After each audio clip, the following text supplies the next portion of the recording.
सब छत्तीसगढ़ की खबरों पर चर्चा करेंगे, लेकिन उससे पहले खंडवा से एक बड़ी जानकारी सामने आ रही है। बैंक की बिल्डिंग में भीषण आग लग गई है। बिल्डिंग के ऊपरी हिस्से में आग लगी है। तत्काल मौके पर फायर फाइटर की टीम पहुंची है। आग पर काबू पाने का प्रयास लगातार चल रहा है। पड़ाव क्षेत्र में HDFC का ये बैंक स्थित है और इसी क्षेत्र में जैसे ही पुलिस को और साथ ही साथ फायर ब्रिगेड की टीम को सूचना मिली कि मौके पर आगजनी हुई है, फौरन प्रशासनिक टीम यहां पर पहुंची है। साथ ही साथ कोशिश की जा रही है कि जल्द से जल्द इस आग पर काबू पाया जा सके। सहयोगी अमित ज्यादा जानकारी देंगे। अमित, क्या स्थिति फिलहाल मौके पर? मैं बता दूं कि खंडवा का जो पड़ावा क्षेत्र है वहां HDFC बैंक है और इस बिल्डिंग के सेकंड फ्लोर पर आग लगी थी, जिसके तत्काल सूचना दी गई डायल 100 की टीम, पुलिस की टीम को और फायर ब्रिगेड की टीम को। मौके पर पहुंची टीम ने आग पर काबू पा लिया है। राहत की बात यह है कि कोई जनहानि नहीं हुई है। बताया ये जा रहा है कि नीचे जो बैंक है उसके फर्स्ट फ्लोर पे इनका सर्वर है और उसी सर्वर में जो इलेक्ट्रॉनिक उपकरण रखे हुए हैं वहीं पर शॉर्ट सर्किट हुआ और जिसके बाद ये आग लगी थी। इस आग को काबू पाने में लगभग 1 घंटा लगा है, जिसके बाद आग पर काबू पा लिया गया है। कुछ नुकसान जरूर बताया जा रहा है। बैंक के जो मेंबर हैं, जो स्टाफ है, जो उसका मैनेजर है, वो भी मौके पर पहुंचे हैं और यहाँ देखा जा रहा है कि किस तरह का नुकसान हुआ है। फिलहाल ये राहत की बात है कि जिस वक्त बैंक में आग लगी कोई मौजूद था क्या अंदर?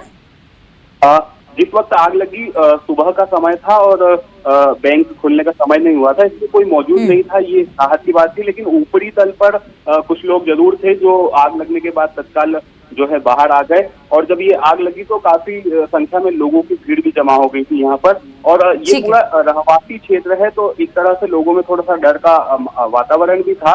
लेकिन राहत की बात यह है कि आग पर काबू पा लिया गया है। किसी तरह की कोई जनहानि नहीं हुई है। ठीक है, बहुत शुक्रिया आपका अमित जानकारी के लिए।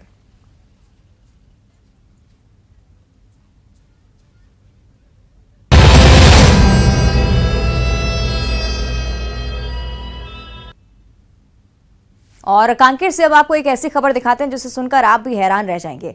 अब तक आपने लोगों की जान बचाने के लिए कई ऑपरेशंस देखे होंगे, लेकिन पखांजूर के परकोट जलाशय में एक शख्स का फोन गिर गया, जिसके बाद फोन को निकालने के लिए कड़ी मशक्कत शुरू हुई, ऑपरेशन चलाया गया और अब ये पूरा ऑपरेशन चर्चा का विषय बना गया।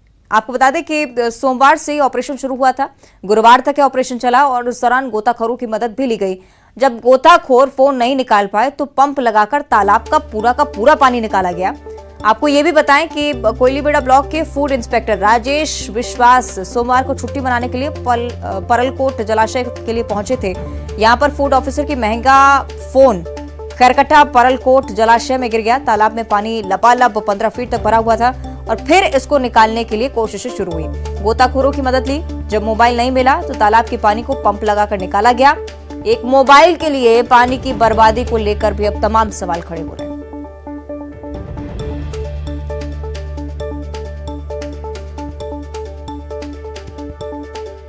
तो कांकेर का ये पूरा मामला और तस्वीरें भी हम आपको दिखा रहे हैं मौके की। यही वो तालाब, यही वो जलाशय जिसमें फूड इंस्पेक्टर का मोबाइल फोन गिर गया था। गोताखोरों से मदद ली गई। जब गोताखोरों को मोबाइल नहीं मिला तो पंप लगाकर पूरा का पूरा तालाब खाली करवाया गया और उसके बाद उनका मोबाइल फोन ढूंढकर निकाला गया।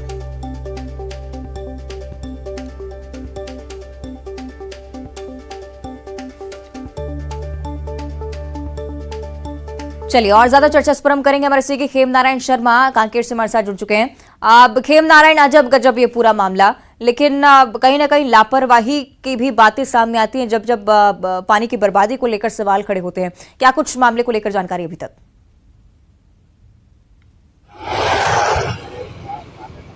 जी अवंतिका, बिल्कुल सही बात है। पानी को लेकर जो है पूरा देश चिंतित है, क्योंकि पानी की समस्याएं हर जगह देखने को मिलती है। वहीं एक वाकया कांकेर के परलकोट क्षेत्र से आई है, जहां पर परलकोट जो जलाशय को जब बनाया गया था, पुरानी जलाशय है और वहां पर किसानों को जो है मदद देने के लिए वो जलाशय बनाई गई है। वहां पर जब एक अधिकारी घूमने जाते हैं, सोमवार के दिन जब वो घूमने गए थे, तो उनका जो महंगा मोबाइल है वो जलाशय के स्केल बाई जो रीस कर पानी जो जहां जमा हो जाता है, लगभग 15 फीट तक वहां पर पानी जमा हो जाता है, वहां वो गिर जाती है। उसके बाद जो है अधिकारी का मोह जो है मोबाइल पर लगा रहता है और उसे दोबारा वापस पाने के लिए जो है अधिकारी के द्वारा जो है बहुत सारे प्रयास किए जाते हैं। पहले गोताखोरों को लगाया जाता है, गोताखोर की टीम जब मोबाइल को नहीं ढूंढ ना पाने में असफल हो जाती है तो उसके बाद जो है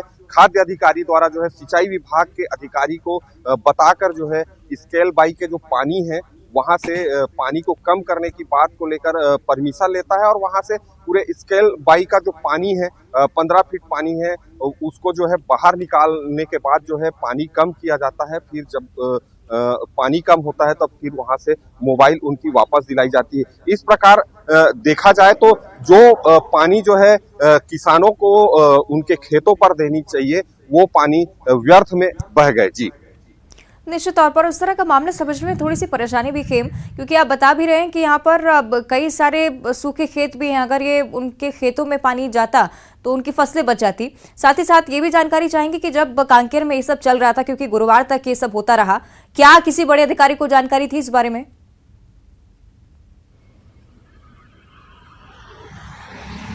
जी अवंतिका, मैं बता दूं कि जिस अधिकारी का मोबाइल राजेश विश्वास जो अधिकारी हैं फूड ऑफिसर हैं उन्होंने जो है सिंचाई विभाग के अधिकारी को बताया था। तो सिंचाई विभाग के जो अधिकारी हैं उनका ये कहना है कि वो कुछ ही पानी कम करने की बात कही थी, लेकिन जब देखा गया कि जब वीडियो वायरल हुआ तो पता चला कि पूरे तरीके से वहां से पानी को खाली कर दिया गया। एक महंगे मोबाइल को बचाने के लिए जो है रेस्क्यू किया जा रहा था। अब तक चाहे लोगों ने इंसानों को बचाने का जो रेस्क्यू देखा होगा, लेकिन इस तरीके से मोबाइल फोन को बचाने का जो रेस्क्यू है वो पहली बार देखा होगा। जी ठीक है, चलिए बहुत शुक्रिया आपका खेम नारायण इस पूरी जानकारी के लिए। हालांकि देखना होगा क्या वरिष्ठ अधिकारी अब इस पर कोई संज्ञान लेते हैं। बहरहाल आगे बढ़ते बात कांकेर की ही अगली बड़ी खबर की, जहां बेड़ियों में जकड़ी गई है एक नाबालिग, जहां झाड़ फूंक के लिए नाबालिग को बेड़ियों से जकड़ा गया है। इसे बैका ने लड़की के पैरों में बेड़ियां डाली। भानुप्रतापपुर से सरोना झाड़ फूंक के लिए से लाया गया। बाल संरक्षण की टीम को इस बारे में भी सूचित किया गया है। बाल संरक्षण की टीम ने बेड़ी खुलवाई है। तो ये जाती हो रही थी इस लड़की के साथ, झाड़ फूंक का नाम लेकर इसके पैरों में बेड़ियां बांधी गई थी। तस्वीरें आप देखिए इस युवती की, इस नाबालिग की, माफ कीजिएगा, झाड़ फूंक के चलते इस पर अब कहीं ना कहीं झाड़ फूंक के चलते ही ऐसा जुल्म उठाया गया। अभी तक यही जानकारी, हालांकि पुलिस ने संज्ञान लिया है इस पूरे मामले पर, और चूंकि बाल संरक्षण की टीम का भी संज्ञान इस पर आया तो उसकी बेड़ियों को सबसे पहले खुलवाया गया। परिजनों का पता लगाने की भी कोशिश, पूछताछ इस नाबालिग बच्ची से भी की जा रही है कि आखिर क्यों उसके साथ ऐसा हुआ। और अब रायपुर से अगली बड़ी जानकारी, सीएम भूपेश बघेल का दिल्ली दौरा आज रहने वाला है और कल नीति आयोग की बैठक में मुख्यमंत्री शामिल हो रहे हैं। प्रधानमंत्री नरेंद्र मोदी सभी राज्यों के सीएम के साथ इस बैठक में चर्चा करेंगे। तमाम राजनीतिक मुद्दों पर चर्चा हो सकती है, साथ ही साथ राज्यों के हित में कई फैसले भी सामने आ सकते हैं। और इस बीच जब सीएम भूपेश बघेल यहां पर पहुंच रहे हैं तो छत्तीसगढ़ के लिहाज से उनका ये दिल्ली दौरा महत्वपूर्ण हो सकता है। हो सकता है कि कई सारी योजनाएं वो प्रधानमंत्री के सामने रखे, केंद्र के सामने रखे, जिस पर मुहर लगे और छत्तीसगढ़ को इससे सीधा लाभ हो। हालांकि ये सब बातें बाद में सामने आएंगी, बैठक में क्या कुछ होता है इसकी जानकारी भी आप तक पहुंचाएंगे। लेकिन फिलहाल यही जानकारी कि मुख्यमंत्री भूपेश बघेल आज ही दिल्ली के लिए रवाना होंगे। कल नीति आयोग की बैठक में मुख्यमंत्री शामिल होने वाले हैं।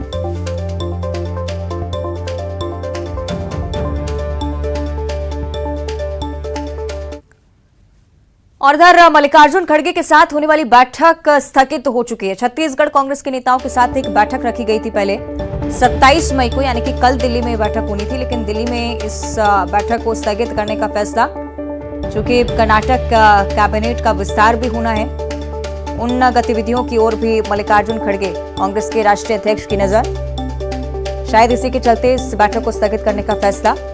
हालांकि असल वजह अभी तक बताई नहीं गई है, स्पष्ट नहीं है, लेकिन फिलहाल यही जानकारी कि अब नई तारीख इस बैठक को लेकर सामने आएगी, जिसमें विधानसभा चुनाव को लेकर चर्चा मल्लिकार्जुन खड़गे, मुख्यमंत्री भूपेश बघेल और तमाम छत्तीसगढ़ कांग्रेस के नेताओं से करेंगे। और रायपुर से अगली बड़ी खबर, जहां बीजेपी प्रदेश प्रभारी का छत्तीसगढ़ दौरा होने जा रहा है। कल से ओम माथुर छत्तीसगढ़ दौरे पर 4 दिनों तक बस्तर में चुनावी तैयारियों की समीक्षा वो करने वाले हैं। 28 मई को सुकमा में मन की बात कार्यक्रम में शामिल होंगे। साथ ही साथ जिला भाजपा पदाधिकारियों की भी बैठक लेंगे। जगदलपुर की अगर बात की जाए तो यहाँ पर विधानसभा कोर कमेटी की बैठक 29 मई को नारायणपुर में होंगे, यहाँ पर भी बैठक का आयोजन। 30 मई को बीजापुर और दंतेवाड़ा के संयुक्त दौरे पर ओम माथुर रहेंगे। 31 मई को कांकेर पहुंचेंगे। भानुप्रतापपुर और अंतागढ़ का दौरा अरुण साव करने वाले हैं।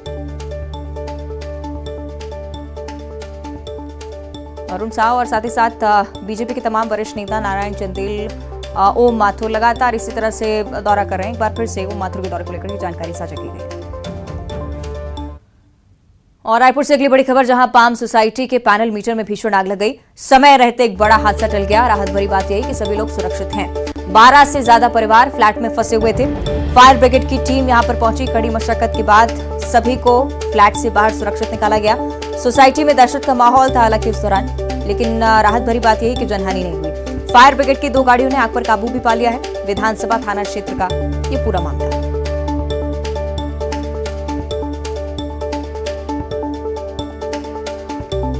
तस्वीरें देखिए, पाम सोसाइटी जिसके मीटर पैनल में भीषण आग लगी थी। हालांकि फायर ब्रिगेड की टीम की सतर्कता सजगता की वजह से 12 से ज्यादा परिवारों की जान बच पाई। सभी को सुरक्षित बाहर निकाला गया। और रायपुर से अगली बड़ी खबर, जहां मुख्यमंत्री भूपेश बघेल ने एक बड़ी सौगात दी है। मितान योजना की सेवाओं का विस्तार करने का फैसला। अब घर बैठे राशन कार्ड भी बनवाए जा सकेंगे। सिर्फ टोल फ्री नंबर डायल करने की जरूरत, 14545। इस टोल फ्री नंबर को जैसे ही आप डायल करेंगे और अगर आप राशन कार्ड बनवाना चाहते हैं तो इस सुविधा का लाभ आप उठा सकते हैं। नागरिक सुविधाओं में लगातार बढ़ोतरी हो रही है। लोगों को घर बैठे ही सरकारी योजनाओं का लाभ मिल रहा है।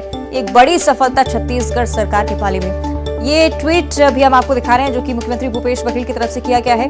इसी ट्वीट के जरिए ये जानकारी मुख्यमंत्री ने साझा की है कि मितान योजना जिसका लाभ घर बैठे लोग ले रहे हैं, इन योजनाओं के क्रियान्वयन को लेकर भी लगातार सफलताएं हासिल हो रही हैं। और इस मितान योजना का विस्तार भी अब जमीनी स्तर पर देखने को मिल रहा है। आधार कार्ड, पैन कार्ड के लिए पहले कॉल कर मितान को आप घर बुलवा सकते थे और अब 14545 इस टोल फ्री नंबर पर आप डायल कर घर बैठे राशन कार्ड भी पा सकते हैं। तो घर बैठे ही छत्तीसगढ़ की जनता को योजनाओं का लाभ मिल रहा है। बड़ी सफलता छत्तीसगढ़ सरकार की। और अब राशन कार्ड भी घर बैठे मिल जाएगा। मितान योजनाओं की सेवाओं का विस्तार जिसे लेकर मुख्यमंत्री की तरफ से ट्वीट भी किया गया है। 14545 ये टोल फ्री नंबर आप याद कर लीजिए। राशन कार्ड घर बैठे अगर बनवाना चाहते हैं तो इस टोल फ्री नंबर पर आप कॉल कर सकते हैं। छत्तीसगढ़ सरकार की मितान योजना जो कि लगातार छत्तीसगढ़ वासियों को लाभान्वित करती हुई योजना में लगातार विस्तार की स्थिति भी और जमीनी स्तर पर सफलता भी इसकी लगातार देखने को मिल रही है। अलग अलग राज्यों में भी इसकी चर्चाएं होती हैं। और अब ये जानकारी कि अगर राशन कार्ड कोई बनवाना चाहता है तो टोल फ्री नंबर पर डायल कर कॉल कर सकता है।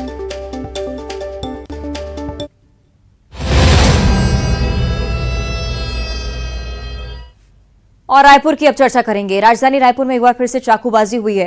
पुरानी रंजिश में 2 लोगों को चाकू मारा गया है। बदमाश मुकेश बनिया ने रास्ता रोककर चाकू मारा। कालीबाड़ी इलाके की पूरी घटना है। दोनों घायलों का मेकहारा में इलाज लगातार चल रहा है। आरोपियों की तलाश में कोतवाली पुलिस लगातार जुटी हुई। ये गंभीर मामला चाकूबाजी अक्सर जिसकी खबरें लगातार सामने आती रही और रायपुर में ये रिकॉर्ड थमने का नाम नहीं ले रहा है। आपराधिक रिकॉर्ड में लगातार वृद्धि और चाकूबाजी की घटनाओं में ही लगातार इजाफा। वजह इसके पीछे क्या कानून व्यवस्था पर कहीं ना कहीं अभी भी संशय और इसे लेकर पुलिस हालांकि तफ्तीश जरूर कर रही है जमीनी स्तर पर, लेकिन कार्रवाई की हकीकत क्या है इस पर भी अब संशय बरकरार, क्योंकि लगातार उस तरह की घटनाओं में इजाफा हो रहा है।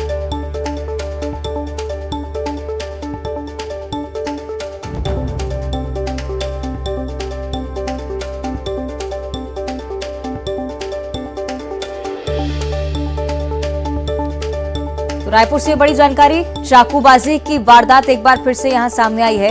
आरोपियों की तलाश में पुलिस भी लगातार जुटी हुई, लेकिन एक बार फिर से राजधानी से ही चाकूबाजी की इस तरह की वारदात सामने आना तमाम बड़े सवाल खड़े करती हुई।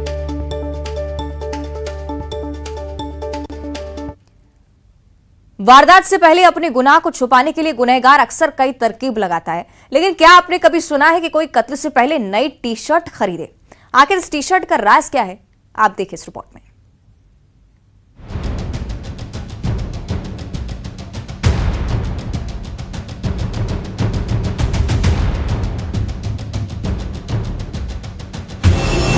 कत्ल के लिए उसने खरीदी टी शर्ट।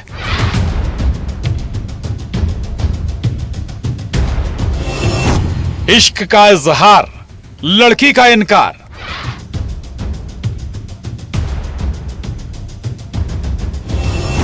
दिल जले का खौफनाक इंतकाम।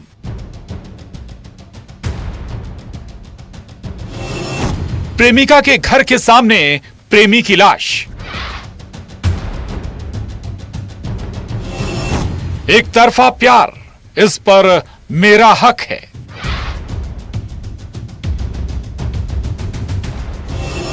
Love triangle, murder. एक खूनी स्क्रिप्ट जिस पर लिखा गया वो सिर्फ मेरी है। किसी के कत्ल की खूनी इबारत जिस पर हत्यारे ने लिखा आज उसका काम तमाम होकर रहेगा। जिस कत्ल की कहानी में कातिल मर्डर से पहले काले रंग की टी शर्ट खरीदता है और बस ये हत्यारा रात होने का इंतजार करता है। रात में क्या हुआ? आखिर किसके कत्ल की तैयारी थी? कोरबा के कटघोरा थाना इलाके के छुरी बस्ती में आपको लिए चलते हैं। 34 साल के सुभाष देवांगन की लाश मिली थी। जिस रात सुभाष देवांगन का कत्ल हुआ था उस रात सुभाष की प्रेमिका ने कॉल करके उसे बुलाया था। इस पूरे घटनाक्रम में हमें एक संदेही जिसका नाम बलराम साहू था उसको हमने गिरफ्त में लिया और फिर उससे पूछताछ करने पर फिर आगे उसने कबूला कि वो एक गांव की एक महिला से एक तरफा काफ़ी प्यार करता था और उस महिला के मना करने के बावजूद भी वो काफ़ी उससे प्यार एक संबंध बनाने की कोशिश में लगा रहा। पर महिला किसी और को चाहती थी तो ये उसको बात पची नहीं। पुलिस के मुताबिक प्रेमिका के घर सुभाष करीब 2 घंटे तक रहा और फिर प्रेमिका के घर के सामने ही प्रेमी की लाश मिली। क्या इस कत्ल में प्रेमिका का कोई हाथ है? पुलिस के शक के राडार पर कई लोग थे, लेकिन प्रेमिका से पूछताछ पर एक नई कहानी सामने आई। लड़की को कोई लड़का कॉल करता था। पुलिस ने सीडीआर निकाला। जिस सीडीआर से लड़के का मोबाइल नंबर मिला, कत्ल इसी लड़के ने किया था।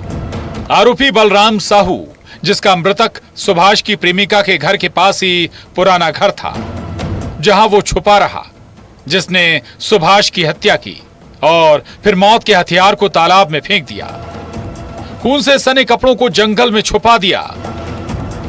और फिर उसने ये जो हमारा मृतक है सुभाष देवांगन को अपने रास्ते से हटाने का उसने एक प्लान बनाया और अपने इस योजना के तहत उसने अपना एक पुराना मछली काटने वाला एक परसुल को वेल्डिंग दुकान में जाके एक लोहे के पाइप से जोड़ा और एक नई टी शर्ट खरीदा और अपने एक नया घर पे पड़ा हुआ लोअर उसको अपनी बाइक में ले करके घटनास्थल पे मतलब वो उसने आयोजित जो किया था 22 तारीख की रात को 12 बजे वो पहुंच चुका था। दरअसल बलराम सुभाष की प्रेमिका से एक तरफा प्यार करता था, जो उसे पाना चाहता था, लेकिन लड़की इजहार पर हमेशा इनकार करती क्योंकि उसकी जिंदगी में सुभाष था। अपने एक तरफा प्यार को पाने की चाहत में बलराम ने प्यार के रास्ते में रोड़ा बन रहे सुभाष की हत्या की साजिश रची। उसे पता था कि सुभाष उधर आने वाला है, तो वो अपने उस महिला के जस्ट सामने ही उसका खुद का एक पुराना मकान है जहां वो छुप के उसका वेट कर रहा था। और करीब 1:30 बजे के आसपास जैसे ही सुभाष अपने इस महिला के घर से निकला तो इसने मौका पाकर उस पर बार बार ये उसके माथे पर अटैक किया। काफी डीप इंजरी हुई और वहीं मौके पे वो खत्म हो गया। एक तरफा प्यार, लव ट्रायंगल में मर्डर की वारदात से सब हैरत में हैं। कोरबा से अब्दुल असलम के साथ bureau report, news 18, Madhya Pradesh, Chhattisgarh. और अब अगली खबर उत्तर प्रदेश से है। सीएम योगी आदित्यनाथ आज मैनपुरी को एक बड़ी सौगात देने जा रहे हैं। 173 करोड़ से ज्यादा की विकास परियोजनाओं का सीएम योगी शिलान्यास और लोकार्पण करेंगे। इसके अलावा 239 करोड़ रुपए की नई निवेश योजनाओं का शिलान्यास, शुभारंभ भी। कार्यक्रम में केंद्रीय मंत्री सिंधिया भी शामिल होने वाले हैं। तो कार्यक्रम का खास आयोजन इस बार केंद्रीय मंत्री ज्योतिरादित्य सिंधिया की मौजूदगी में मुख्यमंत्री योगी आदित्यनाथ उत्तर प्रदेश के मैनपुरी में बड़ी सौगात देने की तैयारी में 239 करोड़ के विकास योजनाओं की सौगात और माधवराव सिंधिया की मूर्ति का अनावरण भी यहाँ पर होना है। इसके लिए भी भव्य तैयारियां, तस्वीरें हम आपको दिखा रहे हैं। तमाम कार्यकर्ता सुबह से ही यहाँ पर जुटे हुए हैं और केंद्रीय मंत्री ज्योतिरादित्य सिंधिया के पहुंचने का इंतजार फिलहाल। माधवराव सिंधिया की मूर्ति का अनावरण भी यहाँ पर आज होना है, जिसके लिए पूरी भव्यता के साथ इस कार्यक्रम का आयोजन। तस्वीरें आप देखिए, 239 करोड़ के विकास कार्यों की सौगात, साथ ही साथ माधवराव सिंधिया की प्रतिमा जिसका अनावरण यहाँ पर आज किया जाना है मुख्यमंत्री योगी आदित्यनाथ के हाथों। और इस खास कार्यक्रम में केंद्रीय मंत्री ज्योतिरादित्य सिंधिया की भी मौजूदगी, जिनके आगमन को लेकर भी तमाम तैयारियां की गई हैं। और मंत्री महेंद्र सिंह सिसोदिया की भी मौजूदगी इस खास कार्यक्रम में रहेगी।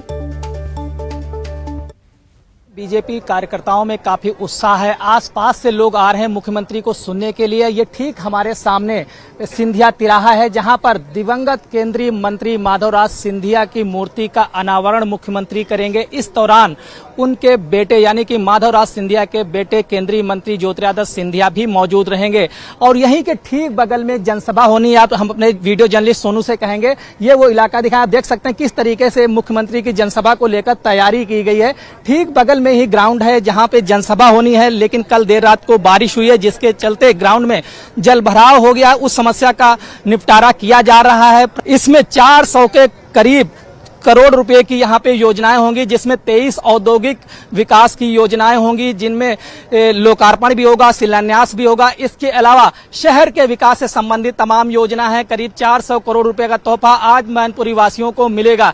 इसको लेकर आज सुरक्षा व्यवस्था अलर्ट कर दी गई है। शहर में चप्पे चप्पे पे पुलिस है, आसपास के जनपद की भी पुलिस बुलाई गई है। सभा स्थल पर उन्हीं लोगों को अनुमति मिलेगी जिनके पहले से पास बने हुए, क्योंकि सुरक्षा व्यवस्था में कोई भी चूक नहीं की जाएगी। पुलिस इसके लिए पूरी तरीके से अलर्ट है, पुलिस बल मौजूद है, पीएसी की भी तैनाती की गई है। और मुख्यमंत्री 10:25 के करीब मैनपुरी में आएंगे और करीब 1 घंटे 25 मिनट का समय है। इसको लेकर प्रशासनिक व्यवस्था पूरी तरीके से अलर्ट मोड पे है। वहीं तमाम जिलों के कार्यकर्ता मैनपुरी में जुटना शुरू हो गए। साथ ही जो स्थानीय पदाधिकारी हैं उनमें काफी जोश है कि मुख्यमंत्री को सुनेंगे। और साथ ही साथ इस कार्यक्रम में उत्तर प्रदेश और मध्य प्रदेश के कई मंत्री भी शामिल होंगे। और बुलेटिन में इतना ही। देखते रहिए न्यूज़ 18।